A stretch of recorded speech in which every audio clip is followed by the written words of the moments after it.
দর্শক, আমন্ত্রণ যমুনার বিশেষ আয়োজন ডক্টর সলকন অনুষ্ঠানে আপনাদের স্বাস্থ্য বিষয়ক নানা প্রশ্ন আর সেসবের তাৎক্ষণিক সমাধান নিয়ে আমাদের এই আয়োজন। থাকছেন দেশ বরেণ্য আর আধুনিক চিকিৎসা বিজ্ঞানে দক্ষ চিকিৎসকরা। এই পর্যায়ে আজ আমাদের আলোচনার বিষয় শিশুর খিঁচুনি, চিকিৎসা ও প্রতিরোধ। আজ আমাদের সঙ্গে অতিথি হিসেবে আছেন ডাক্তার সাবরিনা ফারা মৌরি, সহকারী অধ্যাপক, শিশু বিশেষজ্ঞ এবং শিশু নিউরোলজিস্ট, শিশু মাতৃস্বাস্থ্য ইনস্টিটিউট, মাতোয়াল, ঢাকা। পুরো অনুষ্ঠান জুড়ে সাথে আছে আমি ডাক্তার আবু সাইদ শিমুল।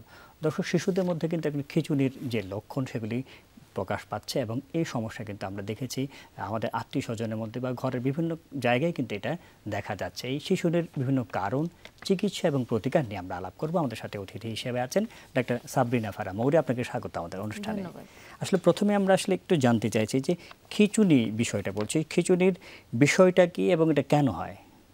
আচ্ছা, খিঁচুনি হচ্ছে ব্রেইনের একটা অ্যাবনর্মাল এবং অতিরিক্ত এক্সেসিভ ডিসচার্জ, হ্যাঁ, যে ব্রেইন থেকে খুব অ্যাবনর্মালি কিছু কেমিক্যাল বা না as a whole neuronal discharge বলি এটাকে আমরা, হ্যাঁ, এবং এটা অ্যাবনর্মাল হতে হবে। ব্রেইন তো সারাক্ষণই কাজ করছে, নর্মালি কাজ করছে, কিন্তু অ্যাবনর্মাল ডিসচার্জ যখন হবে তখন আমাদের বডিতে কিছু লক্ষণ দেখা যায় এবং বডির লক্ষণটাকেই আমরা খিঁচুনি বলি। হ্যাঁ, সেটা কি হতে পারে যে হাত পা অনেক জোরে কাঁপতে পারে বা শক্ত হয়ে যায়, বা কারো কারো যেটা হয় যে খুব সাটেল হয়, হয়তো চোখটা ব্লিঙ্ক করছে, মুখে একটা ভঙ্গি করছে, কারো কারো মুখ বাঁকা হয়ে যাচ্ছে, ঘাড় বাঁকা হয়ে যাচ্ছে, অনেক লালা পড়ে খিঁচুনির সময়। কেউ কেউ এমন হয় যে একদিকে তাকিয়ে আছে কিছুক্ষণ পরে আবার ঠিক হয়ে গেল। আবার কিছু খিঁচুনি আছে হঠাৎ করে একটা ঝাঁকুনি দিল। তো অনেক রকম হয়, তবে কারণটা হচ্ছে ব্রেইনের একটা অ্যাবনর্মাল ডিসচার্জ, হ্যাঁ, যদি হয় সেটা, এবং সেটা হঠাৎ হবে, এমন না যে কন্টিনিউয়াস, হঠাৎ হঠাৎ হবে। হঠাৎ করে এই মুহূর্তে আপনি যখন কথা এটা বর্ণনা করছিলেন তখনই প্রশ্নটা আমার মাথায় আসলো যে কারণ তো অনেক হতে পারে, কিন্তু আমরা এইরকম তো প্রায় দেখে থাকি যে অনেকে দেখা যাচ্ছে যে তার আসলে খিঁচুনি না, কিন্তু হয়তো নিজের অজান্তেই সে হয়তো কেঁপে উঠছে। অনেকে হতে পারে যে নিজে নিজে হয়তো বা সে তার শরীরকে কাঁপাচ্ছে। সেটা আমরা জানি যে বিভিন্ন মেন্টাল ডিসঅর্ডারের কারণে হতেই পারে। এই দুটোকে আমরা কিভাবে পার্থক্য করবো যে একজন মানুষ হয়তো অভিনয় করছে বা নিজের অন্য সাইকোলজিক্যাল সমস্যার কারণে তার এমন হচ্ছে, কিন্তু এটা খিঁচুনি না, এটা কিভাবে আসলে বোঝা যাবে? আচ্ছা, তাহলে খিঁচুনির সাথে আমাদের কনফিউশন হয় কিসে সেটা আগে জানতে হবে, তাই না? একটা আপনি যেটা বললেন যে সে হয়তো নিজে নিজেই করছে, যেটাকে আমরা কনভার্সন ডিসঅর্ডার বলি, হ্যাঁ, তার কোনো মেন্টাল স্ট্রেস বা কোনো একটা কারণে তার এটা বডির একটা সে অঙ্গভঙ্গি করে খিঁচুনির মতো, সেটা আসলে ব্রেইন থেকে কোনো অ্যাবনর্মাল ডিসচার্জ হচ্ছে না, এটা একটা। এছাড়া ব্রেইনের অন্য ধরনের ডিজিজ আছে যেটাকে বলে আমরা মুভমেন্ট ডিসঅর্ডার। সেই মুভমেন্ট ডিসঅর্ডারও অনেক রকম মুভমেন্ট হয় বডিতে, কিন্তু সেটা ঠিক ব্রেইনের অ্যাবনর্মাল ডিসচার্জ না, সেটা খিঁচুনি না। তাহলে যেটা কনভার্সন, যেটা মানুষ নিজে তৈরি করে, অথবা মুভমেন্ট ডিসঅর্ডার, টিক্স, এই ধরনের অনেক কিছু আছে যেটা দেখতে খিঁচুনির মতো লাগে কিন্তু আসলে খিঁচুনি না। তো সেটা বোঝার জন্য আমাদের কিছু লক্ষণ, প্রাথমিকভাবে লক্ষণগুলো বুঝতে হয় যে খিঁচুনির সময় কিছু স্পেসিফিক ব্যাপার থাকে, চোখের কিছু মুভমেন্ট থাকে, এবং খিঁচুনির সময় মানুষের সাধারণত সে সজ্ঞানে থাকে না, সে তাকে কোনোভাবেই কোনো কিছু আপনি ডেভিয়েট করতে পারবেন না, যেটা সে করার সে করবেই, হ্যাঁ। এবং ওই সময় সাধারণত খিঁচুনির সময় বাচ্চাদের নিজের উপর কন্ট্রোল থাকে না, কেউ কেউ জিভে কামড় দিয়ে ফেলছে, কেউ হঠাৎ করে কোথাও পড়ে গিয়ে আঘাত পাচ্ছে। কিন্তু সাধারণত যেটা কনভার্সন, যেটা মানুষ নিজের থেকে করে, ইচ্ছাকৃত না, হয়তো অবচেতন মনেই করে ফেলে, সেখানে সাধারণত মানুষটা কোনো আঘাত পায় না, কারণ সে ওইটুকুতে সচেতন থাকে যে আমাকে আঘাত পাওয়া যাবে না। কিন্তু খিঁচুনি অবস্থায় বাচ্চা সেটা থাকে না, প্রায় বাচ্চা জিভে কামড় দিয়ে ফেলে বা এবং জিভে কামড়টা সাইডে দেয় বা পড়ে গিয়ে ব্যথা পায়। আর মুভমেন্ট ডিসঅর্ডার যেটা, সেটার কিছু স্পেসিফিক টাইপ আছে যেটা আমরা আসলে বুঝি, সেটা জেনারেল পিপলের বোঝাটা খুব মুশকিল, আমরা যারা ডক্টর বা নিউরোলজিস্ট তারা বুঝতে পারি। খিঁচুনির কি কি কারণ? অনেকগুলি কারণ তো হয়, একদম কমন কি কি কারণে হয়? আচ্ছা, কমনলি আমরা যদি বলি তাহলে খিঁচুনির একটি কারণ তো অবশ্যই মৃগীরোগ। হ্যাঁ, মৃগীরোগ হচ্ছে যেখানে ব্রেইন থেকে কিছু ডিসচার্জ আসবে এবং সেটা আনপ্রোভোকড মানে কোনো কারণে হবে না, হঠাৎ করেই কোনো কারণ ছাড়া হয়ে গেল, সেটা তো মৃগীরোগ বা এপিলেপসি। এছাড়া হতে পারে ফেব্রাইল কনভালশন আমরা বলি বা ফেব্রাইল সিজার, সেটা হচ্ছে জ্বর হলে তখন তার খিঁচুনি হবে, জ্বর ছাড়া কখনো হবে না, ঠিক আছে? তো জ্বরের খিঁচুনি সেটাকে আমরা বলি, সেটা এপিলেপসির মতো অত ভয়ঙ্কর না, এবং সেটা সাধারণত 6 মাস থেকে 6 বছরের মধ্যেই হয় বয়স, 6 বছরের পরে সাধারণত হয় না। এবং ওই জ্বরের খিঁচুনি যখন হয়, খিঁচুনিটা হয়তো কিছুক্ষণ থাকে, 1-2 মিনিট, এরপরে বাচ্চা আবার স্বাভাবিক হয়ে যায়, এরপরে বাচ্চা অনেক বেশি সিক থাকে না, জ্বরের খিঁচুনি যেটা। আর আরেকটা কারণে খিঁচুনি হয়, সেটা হচ্ছে যে ব্রেইনে যদি কোনো ইনফেকশন হয়, হ্যাঁ, ব্যাকটেরিয়া, ভাইরাস, অথবা ম্যালেরিয়া যদি হয়, সেরেব্রাল ম্যালেরিয়া, ব্রেইনের কোনো ইনফেকশনেও কিন্তু খিঁচুনি হতে পারে, সেটা একটু কঠিন ধরনের রোগ, তখন অবশ্যই একটা খুব ভালো একটা ট্রিটমেন্ট করতে হবে হসপিটালে ভর্তি হয়ে। এছাড়া বডির কিছু কেমিক্যাল আছে সেগুলো চেঞ্জ হলেও খিঁচুনি হয়, যেমন রক্তে যদি গ্লুকোজ কমে যায়, ক্যালসিয়াম কমে যায়, সোডিয়াম পটাশিয়ামের ভারসাম্য যদি নষ্ট হয়, এই ধরনের কারণেও খিঁচুনি হতে পারে। তো অনেকগুলো কারণেই খিঁচুনি হয়। তো আমাদের লক্ষণ, বাচ্চার ইতিহাস, হ্যাঁ, এবং সব কিছু বুঝে বাচ্চাকে দেখে তারপর ডিসাইড করতে হয় যে জ্বর আছে কিনা, সবকিছু বুঝে আমাদেরকে সেটা ডিসাইড করতে হয়। জ্বরজনিত খিঁচুনি আমরা দেখি ছোট বাচ্চাদের, 5 বছরের কম বয়সী বাচ্চাদের প্রায় সময় মা বাবারা এটা নিয়ে উদ্বেগ উৎকণ্ঠার মধ্যে থাকেন যে জ্বরজনিত খিঁচুনি হচ্ছে, এটা থেকে ব্রেনের কোনো সমস্যা হবে না, এটা কেন হয় বা কতদিন পর্যন্ত এটা আসলে থাকে, এই সব বিষয় নিয়ে আমরা আলাপ করব। আমরা বিরতির আগে আসলে আপনাকে প্রশ্ন করেছিলাম যে আসলে জ্বরজনিত খিঁচুনি এটা বাচ্চাদের, অল্প বয়সী বাচ্চাদের প্রায় দেখা যায়, এটা কেন হয়, এটা থেকে যে আমাদের পরবর্তী এপিলেপসি বা মৃগীরোগ হওয়ার সম্ভাবনা আছে কিনা? আচ্ছা, জ্বরজনিত খিঁচুনি একটি খুব কমন খিঁচুনি। হ্যাঁ, সেখানে জ্বর হলেই শুধুমাত্র খিঁচুনি হবে, জ্বর ছাড়া কখনোই খিঁচুনি হবে না। এটা হচ্ছে মেইন পয়েন্ট, কখনোই জ্বর ছাড়া হবে না। এবং জ্বরটা অল্প জ্বরেও হতে পারে, এমন না যে অনেক জ্বর উঠবে তারপর হবে, তা না, হালকা জ্বরেও এই খিঁচুনিটা হয়। এবং এটিকে একটি নিরাপদ খিঁচুনি বলা যায়, কারণ এটাতে ব্রেইনের কোনো পার্মানেন্ট ক্ষতি হয় না। সাধারণত এটা 6 মাস বয়স থেকে শুরু হতে পারে এবং সাধারণত 6 বছর বয়সের বেশি সাধারণত এটা হয় না। এটা কি বারবার হতে পারে? এটা বারবার হতে পারে, হ্যাঁ। তবে বেশিরভাগ ক্ষেত্রে জ্বরজনিত খিঁচুনি একবার বা দুইবার হয়ে আর হয় না, তবে এটা অনেকবার হওয়ার চান্স আছে। আচ্ছা, বারবার না হওয়ার জন্য কি কোনো কিছু? বারবার না হওয়ার জন্য কিছু আমরা প্রিকশন নেই, কিছু মেডিসিন নিতে হয়। আমরা বাবা মাকে বলে দিই যখনই বাচ্চার জ্বর হবে, সেটা হালকা জ্বর হলেও বাচ্চাকে প্যারাসিটামল দিয়ে দিবেন। আমরা ডোজ বলে দিই বয়স অনুযায়ী, ওজন অনুযায়ী, এবং একটা ওষুধ বলি ডায়াজিপাম ট্যাবলেট, সেটা মুখে খেতে হবে 3 বেলা 3 দিন, প্রতিদিন 3 বেলা করে 3 দিন, বাচ্চার ওজন অনুযায়ী আমরা সেটা ডোজটা বলে দিই।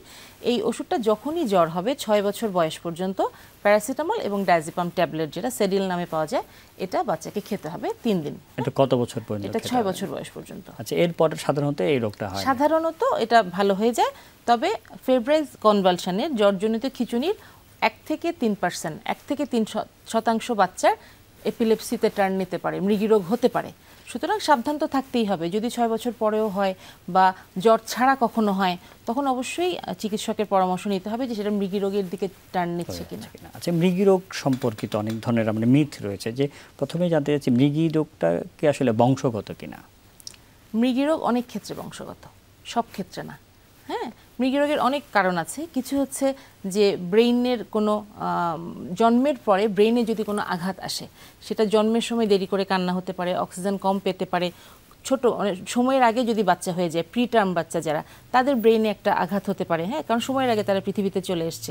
তারপর হচ্ছে পরবর্তীতে যদি ব্রেইনে কোনো ইনফেকশন হয় ইত্যাদি বিভিন্ন কারণে ব্রেইনের যদি কোনো ইনজুরি বা আঘাত হয় জন্মের পরে বা মায়ের পেটে থাকা অবস্থায়, ব্রেইনের আঘাত থেকে হতে পারে। সেটা হচ্ছে একটা জিনিস।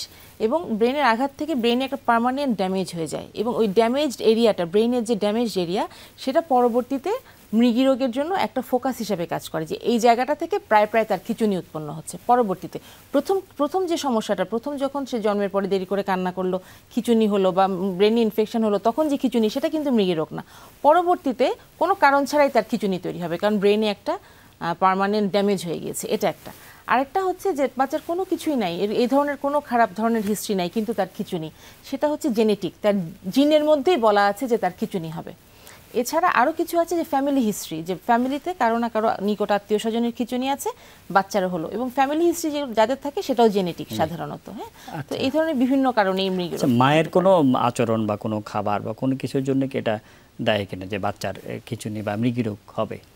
ঠিক আচরণ খাবার দায়ী বলা যাবে না, তবে মায়ের যদি অ্যানিমিয়া থাকে প্রেগনেন্ট অবস্থায়, তখন বাচ্চার পরবর্তীতে সেরেব্রাল পালসি হতে পারে, ব্রেনের সমস্যা হতে পারে। সমাজে তো এরকম একটা প্রচলন রয়েছে যে এই করে গিয়েছে বা এই সম্পূর্ণ হয়েছে, তাহলে এই ধরনের এগুলো কিছু না। মায়ের যদি কোনো অসুস্থতা থাকে, হ্যাঁ, হয়তো প্রেগনেন্ট অবস্থায় প্রেশার থাকছে, তারপর অ্যানিমিয়া থাকছে, যেটা ডিজিজ, যেটা প্রেগনেন্ট অবস্থায় কারেকশন করতে হবে, সেরকম হলে বাচ্চার ব্রেইন এফেক্টেড হতে পারে, সেখান থেকে খিঁচুনি হতে পারে। কিন্তু এমনিতে মা সন্ধ্যার সময় বের হচ্ছে, মা অন্ধকার ঘরে যাচ্ছে, মা এই খাবারটা খাচ্ছে, সেই জন্য খিঁচুনি হবে, এরকম কিছু নাই। খিঁচুনি আসলে আমরা কখন বলবো? হঠাৎ করে একটা বাচ্চার খিঁচুনি হয়ে গেল বা অনেক দিন পরে আবার হলো, কোন সময় আমরা বলবো যে এই খিঁচুনি, এর চিকিৎসা প্রয়োজন? আচ্ছা, আমরা মৃগীরোগ যদি বলি, আপনি তো মৃগীরোগটা জানতে চাইছেন, তাই না? এপিলেপসি মৃগীরোগের ক্ষেত্রে আমরা বলি যে 2 বা ততোধিক আনপ্রোভোকড সিজার হতে হবে। আনপ্রোভোকড মানে কোনো কিছু সেটাকে প্রভোক করবে না বা সেটাকে স্টিমুলেশন দিবে না, ঠান্ডা আকাশ কিছুই থাকবে না, হ্যাঁ, মাথায় আঘাত পাওয়া এগুলো কিছু না, বাচ্চা ভালো অবস্থায় খিঁচুনি হয়ে যাবে। সেটা 2 বা মানে একবারের বেশি হতে হবে। প্রথমবার একবার যদি হয় তখন আমরা সবসময় মৃগীরোগ বলি না, তবে সেটারও একটা ব্যতিক্রম আছে। একটা বাচ্চার যদি প্রথমবার কোনো কারণ ছাড়া খিঁচুনি হয় কিন্তু তার হিস্ট্রিতে কোনো খারাপ কিছু থাকে, যেমন সে দেরি করে হাঁটতে বসতে শিখেছে, সে জন্মের পরে দেরি করে কান্না করেছিল, তার ফ্যামিলি হিস্ট্রি আছে, এই ধরনের কোনো খারাপ ধরনের হিস্ট্রি যেটাতে খিঁচুনি হওয়ার সম্ভাবনা বেড়ে যায় মৃগীরোগ হওয়ার, সেরকম যদি থাকে তখন অনেক সময় আমরা প্রথম যে আনপ্রোভোকড খিঁচুনি সেটাকেও আমরা বিবেচনায় আনি। কিন্তু যদি সেরকম খারাপ ধরনের হিস্ট্রি না থাকে তাহলে আমরা সেকেন্ড অ্যাটাকের জন্য ওয়েট করি। সেকেন্ড অ্যাটাক যদি এরকম আনপ্রোভোকড হয় এরপরে আমরা এটাকে ক্লিনিক্যালি বলতে পারি মৃগীরোগ। মৃগীরোগ ক্লিনিক্যালি বুঝতে হয়, এরপরে বিভিন্ন পরীক্ষা নিরীক্ষা করতে হয়, ইজি করতে হয়, এমআরআই করতে হয়, কিন্তু প্রাথমিকভাবে 2 বার হলেই আমরা বলতে পারি। এর পরীক্ষা নিরীক্ষা কি কি করতে হবে এবং সেগুলোর বাংলাদেশে সহজলভ্য কিনা এই বিষয় নিয়ে আমরা আলাপ করবো একটি বিরতির পর। অনেক বিষয় নিয়ে আলাপ করছিলাম, আমরা শনাক্তকরণের টুল নিয়ে বিরতির আগে বলছিলাম কি কি বিষয় নিয়ে টুল রয়েছে এবং সেগুলো বাংলাদেশে সহজলভ্য কিনা। আচ্ছা, আমি যেটা আগেই বলছিলাম মৃগীরোগ সেটা ক্লিনিক্যাল ডায়াগনোসিস, আমি ক্লিনিক্যালি ডিসাইড করতে পারবো এটা মৃগীরোগ কিনা, কিন্তু আমার কিছু পরীক্ষা এজন্যই করতে হয় সেটার ধরন বোঝার জন্য এবং চিকিৎসাটা নির্ধারণ করার জন্য। আমি যদি কিছু পরীক্ষা করি তখন চিকিৎসা করাটা আমার জন্য আরেকটু ইজি হয়ে যায়। তার মধ্যে সর্বপ্রথম আমি বলবো ইজি। হ্যাঁ, ইজি পরীক্ষা করে আমরা এটা কোন ধরনের খিঁচুনি সেটা খুব সহজে বুঝতে পারি, এবং মৃগীরোগের ধরন অনুযায়ী কিন্তু চিকিৎসা নির্ভর করে। সব মৃগীরোগের চিকিৎসা সেম না, এক মৃগীরোগ অনেক রকম হয় এবং বড়দের তুলনায় বাচ্চাদের ভেরিয়েশন বেশি, বাচ্চাদের বিভিন্ন ধরনের মৃগীরোগ হয় এবং ইজি করলে আমরা বুঝতে পারি, দেখে আপনারা বুঝতে পারেন যে কোন রকম চিকিৎসা। এবং আরো কিছু পরীক্ষা যেমন এমআরআই করতে হয় অনেক সময়, যে ব্রেইনের কোনো লেশন, কোনো স্ট্রাকচারাল প্রবলেম আছে কিনা, এমআরআইটা মেইনলি করতে হয় আমি ওষুধ বন্ধ করব কখন সেই সিদ্ধান্তের জন্য। হ্যাঁ, যে এমআরআইতে যদি পার্মানেন্ট কোনো প্রবলেম থাকে তাহলে ওষুধ সহজে বন্ধ করা যায় না। আর এছাড়া ওষুধ বন্ধ করার তো কিছু নিয়ম আছে, এই ওষুধ বন্ধ করার নিয়মগুলোর জন্য ইজি, এমআরআই, আবার জেনেটিক টেস্ট, মেটাবলিক টেস্ট, ওগুলো কিছু কিছু ক্ষেত্রে আমরা করি, সব ক্ষেত্রে না। এই যে ওষুধের কথা বলেন, ওষুধগুলো যে আপনি একটা প্রসঙ্গ উঠিয়েছেন, ওষুধটাই আসলে সারা জীবন খেয়ে যেতে হবে কিনা? আচ্ছা, এটা খুবই একটা ইম্পর্টেন্ট প্রশ্ন এবং মা বাবারা সবার আগে এই প্রশ্নই করে যে সারা জীবন ওষুধ খাবে, তারা খুব হতাশ। তখন আসলে যেটা মেইন জিনিস, বেশিরভাগ বাচ্চাদেরই সারা জীবন ওষুধ খেতে হয় না। হ্যাঁ, বেশিরভাগ বাচ্চাদেরই খিঁচুনি যদি আমি সঠিক ওষুধটা দিতে পারি তাহলে খিঁচুনি কখন আসলে ওষুধ বন্ধ করবেন বা কি দেখে বন্ধ করবেন? সেটা যদি আমি সংক্ষেপে বলি তাহলে হচ্ছে, যদি আমার বাচ্চার 2 বছরের বেশি, সেটা বেশিরভাগ ক্ষেত্রে 2.5 থেকে 3 বছর আমরা ধরি, 2 বছরের বেশি সময় যদি খিঁচুনি বন্ধ থাকে, একবারও না হয় ওষুধের মাধ্যমে, আমি ওষুধ দিলাম এবং বাচ্চার ঠিকমতো ওষুধ খাওয়াচ্ছে এবং বাচ্চার 2.5 থেকে 3 বছর ধরে খিঁচুনি হচ্ছে না, এবং তারপর আমি একটা ইজি করব এবং ইজি যদি নর্মাল আসে, পাশাপাশি আমি একটা এমআরআই করব, এমআরআই যদি নর্মাল আসে, তাহলে এই প্রত্যেকটা ক্রাইটেরিয়া যখন ফুলফিল করবে তখন খুব ধীরে ধীরে, হঠাৎ করে বন্ধ করা যায় না, গ্র্যাজুয়ালি নিয়ম মেনে ওষুধটা বন্ধ করার চেষ্টা করা যায়। যখন ওষুধ বন্ধ করা হয় বেশিরভাগ বাচ্চারই আর খিঁচুনি হয় না, হয়তো অল্প কিছু বাচ্চার, হ্যাঁ, 5 to 7% বা 8% বাচ্চার আবার খিঁচুনি ওষুধ বন্ধ করার সময় হতে পারে, তাদেরকে আবার সব সময় চালাতে। এই যে যাদের ইপিলেপসি রয়েছে বা মৃগীরোগ, তাদের কি আমরা বলে বেড়ে ওঠায় বা বুদ্ধিতে কোনো সমস্যা হয় কিনা?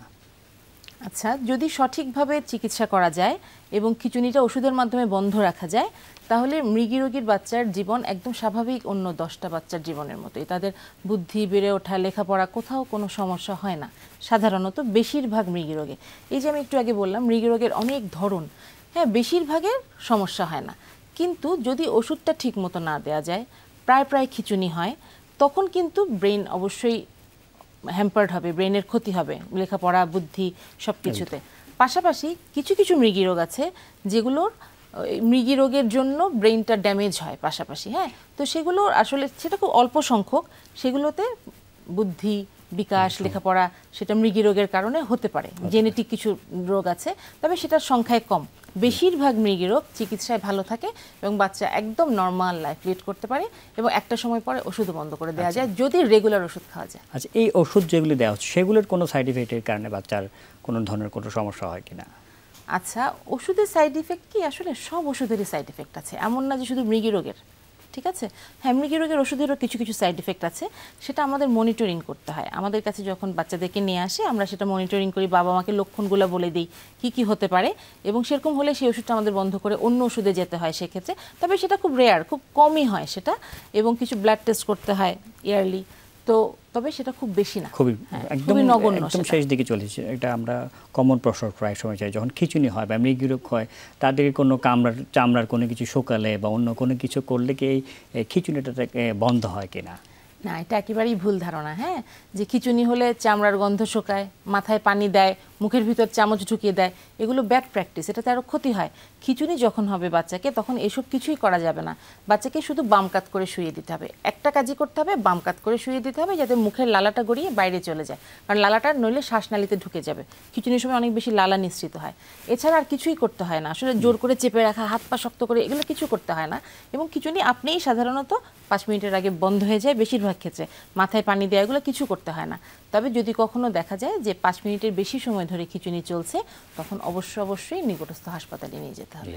ডক্টর সাবরিনা ফারাহ মৌরি এতক্ষণ আমাদের সাথে থাকার জন্য আপনাকে অসংখ্য ধন্যবাদ। জি, আপনাকেও ধন্যবাদ, দর্শক এবং যমুনা টিভিকে ধন্যবাদ। দর্শক, যেমনটি শুনছিলেন আজকে আমাদের অতিথি ডাক্তার সাবরিনা ফারাহ মৌরি বলছিলেন খিঁচুনির কিন্তু এখন উন্নত ধরনের চিকিৎসা রয়েছে এবং চিকিৎসা পদ্ধতিগুলো অ্যাভেলেবেল। সুতরাং আমরা যদি শুরুতেই চিকিৎসকের কাছে যাই এবং নিয়মিত ওষুধ সেবনের উপর কিন্তু উনি জোর দিয়েছিলেন, নিয়মিত দীর্ঘমেয়াদী যদি আমরা ওষুধ সেবন করি এবং চিকিৎসকের কাছে ফলো আপে থাকে, কিন্তু এই রোগ নিয়েও কিন্তু শিশুরা অন্য 8-10টা বাচ্চার মতো সুন্দরভাবে সুস্থভাবে বেড়ে উঠবে। আমাদের শিশুরা সুস্থ থাকুক, আমরা সুস্থ থাকি, এই কামনে আজকের মধ্যে বিদায় নিচ্ছি। আল্লাহ হাফেজ।